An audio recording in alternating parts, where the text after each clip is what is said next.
Marwari media आप देख रहे हैं। आज है 6 फरवरी 2026 शुक्रवार का दिन, हिंदू तिथि फाल्गुन माह की पंचमी। नजर डालेंगे आज की बड़ी खबरों पर। शुरुआत कर देते हैं देश की बड़ी खबर के साथ। बड़ी खबर, संसद के बजट सत्र के कल 7वें दिन लोकसभा में राष्ट्रपति के अभिभाषण पर धन्यवाद प्रस्ताव हंगामे के बीच ध्वनि मत से पास हो गया। लगभग 22 सालों के बाद ऐसा हुआ है जब प्रधानमंत्री के भाषण के बिना ही धन्यवाद प्रस्ताव पास हुआ है। हालांकि पीएम मोदी के भाषण न होने की पीछे की वजह भी सामने आ चुकी है। इसके मुताबिक कांग्रेस ने पीएम मोदी पर शारीरिक हमले की तैयारी की थी। यही वजह है कि भाषण नहीं हुआ। दरअसल जानकारी थी, कांग्रेस लोकसभा में पीएम पर शारीरिक हमला करने की योजना बना रही थी। खुद लोकसभा स्पीकर ओम बिरला ने गुरुवार को कहा कि बुधवार को लोकसभा में पीएम मोदी के साथ अप्रत्याशित घटना हो सकती थी, इसीलिए उनकी कल शाम 5 बजे की होने वाली स्पीच टालनी पड़ी। न्यूज एजेंसी एएनआई ने सूत्रों के हवाले से बताया है कि बुधवार को पीएम की स्पीच के दौरान कांग्रेस लोकसभा में उन पर हमला करने की योजना बना रही थी। इसी आशंका के चलते स्पीकर ने सदन स्थगित करने का फैसला किया। आगे बढ़ जाते हैं। देश की एक और बड़ी खबर, देश की पहली सहकारी cab taxi service Bharat taxi कल से दिल्ली और गुजरात के कुछ शहरों में शुरू हो गई है। केंद्रीय गृह मंत्री अमित शाह ने दिल्ली में इस ऐप को लॉन्च कर दिया। इस मौके पर गृह मंत्री ने कहा कि सर्विस की सबसे बड़ी खासियत यह है कि इसमें ड्राइवरों से कोई भी कमीशन नहीं लिया जाएगा और वे खुद इस प्लेटफॉर्म के हिस्सेदार या मालिक होंगे। इसके अलावा पीक आवर्स में यूजर्स को सर्ज प्राइस यानी कि ज्यादा किराया भी नहीं देना होगा। भारत टैक्सी का उद्देश्य ड्राइवरों को निजी एग्रीगेटर कंपनियों से आजादी दिलाना है, यानी कि जैसे आप ओला उबर से कैब बुक करते हैं उसी हिसाब से सरकार ने भी यह नई सेवा शुरू की है।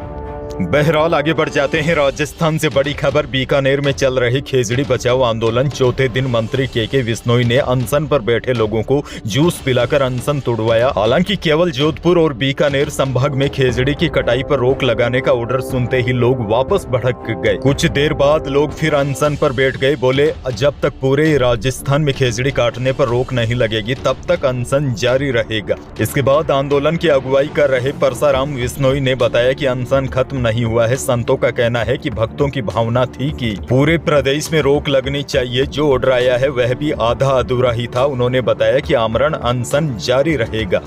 अच्छा, बड़ी खबर ये भी देखिए, मुख्यमंत्री भजनलाल शर्मा ने गुरुवार को सदन में घोषणा की है कि खेजड़ी संरक्षण के लिए सरकार कानून बनाने जा रही है।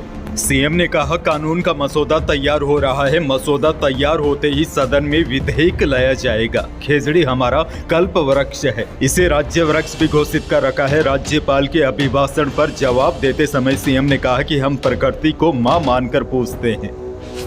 राजस्थान से एक और बड़ी खबर, विधानसभा में गुरुवार को राज्यपाल के अभिभाषण पर बहस का जवाब देते हुए सीएम भजनलाल शर्मा ने कहा कि विपक्ष ने 5 साल बनाम 2 साल पर बहस की चुनौती दी थी। मैं इस चुनौती को स्वीकार करता हूं, इसके लिए दस्तावेज सदन में रख रहा हूं। स्पीकर, इस पर बहस का समय तय कर दीजिए। सीएम बोले 5 साल बनाम 2 साल पर सदन में बहस को तैयार हूं। सीएम के जवाब के बाद सदन की कार्यवाही 11 फरवरी तक के लिए स्थगित कर दी गई है। सीएम की ओर से जवाब के दौरान कांग्रेस विधायकों ने 2 बार हंगामा किया। पहले एसआईआर को लेकर सीएम ने विपक्ष के आरोपों को गलत बताया तो कांग्रेस विधायकों ने हंगामा शुरू कर दिया।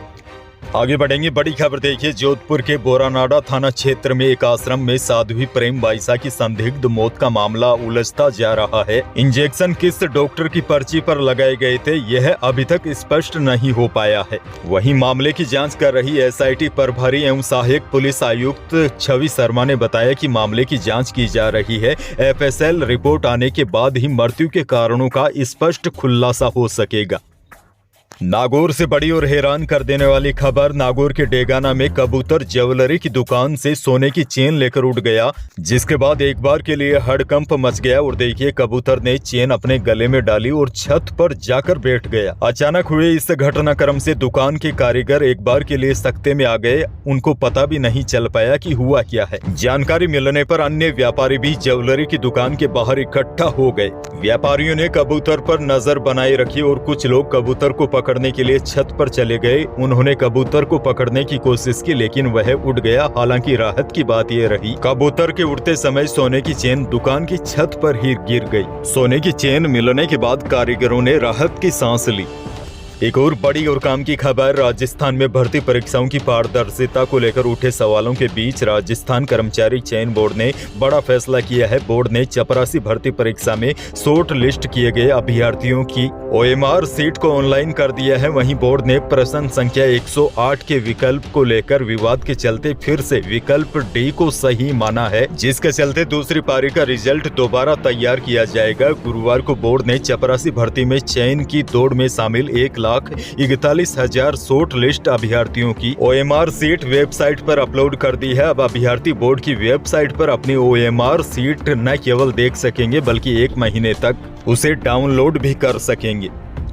आगे बढ़ेंगे, एक और बड़ी खबर, राजस्थान में आगामी निकाय चुनाव और पंचायत चुनाव की तैयारियां जोरों शोरों पर चल रही है। वहीं चुनाव से पहले सरकार ने प्रदेश में 2 से ज्यादा बच्चों वाले उम्मीदवारों पर चुनाव लड़ने की पाबंदी हटाने की तैयारी कर ली है। इसके लिए विधि विभाग को फाइलें भी भेज दी गई है। इसकी जानकारी खुद विधानसभा में मंत्री झाबरलाल खर्रा ने दी। साथ ही में यह भी कहा गया कि पंचायती राज संस्थाओं और शहरी निकायों के चुनाव में उम्मीदवारों के लिए शैक्षणिक योग्यता अनिवार्य नहीं होगी। हालांकि 2 से ज्यादा संतान वाले उम्मीदवारों को चुनाव लड़ने की छूट देने को लेकर डिडवाना के निर्दलीय विधायक यूनुस खान ने एतराज जताया है। उन्होंने कहा कि 2 संतानों के नियम को लागू रखा जाना चाहिए। एक और बड़ी खबर देखिए, बूंदी जिले में बीते वर्ष हुई ओलावृष्टि और लगातार मूसलाधार बारिश ने किसानों की कमर तोड़कर रख दी थी। धान, सोयाबीन, मक्का और उड़द जैसी प्रमुख फसलें पूरी तरह नष्ट हो गई थी। लेकिन चिंताजनक बात यह है, आपदा को 3 माह से अधिक समय बीत जाने के बाद भी किसानों को मुआवजा नहीं मिल पाया है। फसल खराबा होने के बाद राहत की उम्मीद लगाए बैठे किसान का अब सब्र भी जवाब देने लगा है। मुआवजा आवंटन में हो रही देरी के चलते जिले भर में किसानों में आक्रोश है। कृषि विभाग के आंकड़ों के अनुसार जिले में आपदा के बाद करीब 93,000 किसानों ने फसल खराबे के लिए आवेदन किया था। इनमें 58,413 किसानों को पात्र भी मान लिया गया था, लेकिन इसके बावजूद अधिकांश किसानों को आज तक मुआवजा नहीं मिला।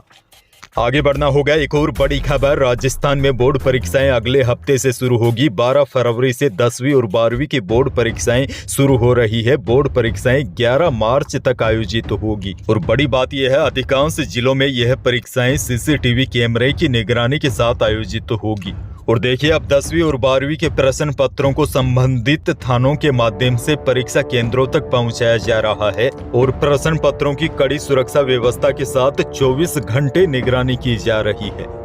सीकर से बड़ी खबर, सीकर जिले के खाटू श्याम जी कस्बे में स्थित विश्व प्रसिद्ध धार्मिक नगरी में 21 से 28 फरवरी तक बाबा श्याम का 8 दिवसीय वार्षिक फाल्गुनी लक्खी मेला आयोजित किया जाएगा। मेले के लिए प्रशासन और श्री श्याम मंदिर समिति ने इसकी युद्ध स्तर पर तैयारियां शुरू कर दी है। भक्तों की भारी भीड़ को देखते हुए व्यवस्था को ठीक रखने के लिए चरण मेला ग्राउंड में बड़े पैमाने पर बैरिकेडिंग और सफाई का काम किया जा रहा है। बांस के डंडों की मदद से ग्राउंड में कुल 6 ब्लॉक तैयार किए जा रहे हैं।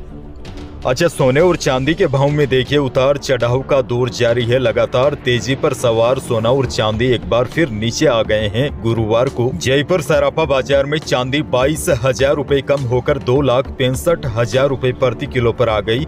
शुद्ध सोना भी 5,000 रुपए टूटकर 1,58,500 रुपए प्रति 10 ग्राम रहा और जेवराती सोना भी 4,800 रुपए टूटकर 1,48,200 रुपए प्रति 10 ग्राम रहा। और बड़ी जानकारी आपको दे दूं, 14 कैरेट सोना एक बार फिर 1 लाख से नीचे आ गया है। जयपुर सराफा बाजार में 14 कैरेट सोने का भाव 98,300 रुपए प्रति 10 ग्राम रहा। उधर जोधपुर में तेजाबी सोने का भाव 1,55,000 रुपए प्रति 10 ग्राम रहा। वहीं जोधपुर अनाज मंडी में गवार गम का भाव अधिकतम 10,550, लोकल गवार का भाव अधिकतम 5350 रुपए रहा। वहीं जोधपुर में मूंग बिका 5,000 से 7500 रुपए के बीच।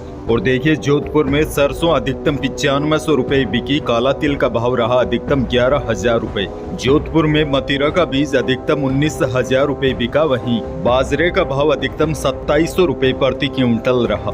मौसम को लेकर भी बड़ी खबर आपको दे दूं, राजस्थान में अब वेस्टर्न डिस्टर्बेंस का प्रभाव लगभग खत्म हो गया है। इसके साथ ही प्रदेश के अधिकांश जिलों का आसमान अब पूरी तरह खुल गया है। जयपुर, जैसलमेर, पिलानी, बीकानेर, अजमेर समेत कई शहरों में गुरुवार को पूरे दिन तेज धूप रही।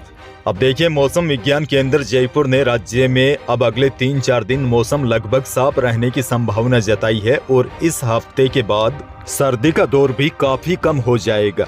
तो यही थी प्रदेश और देश की आज की बड़ी और महत्वपूर्ण खबरें। वीडियो को लाइक करना बिल्कुल न भूलिए और चैनल पर नए हैं तो सब्सक्राइब जरूर कीजिए ताकि आप अपडेट रहे बड़ी और काम की खबरों से। धन्यवाद।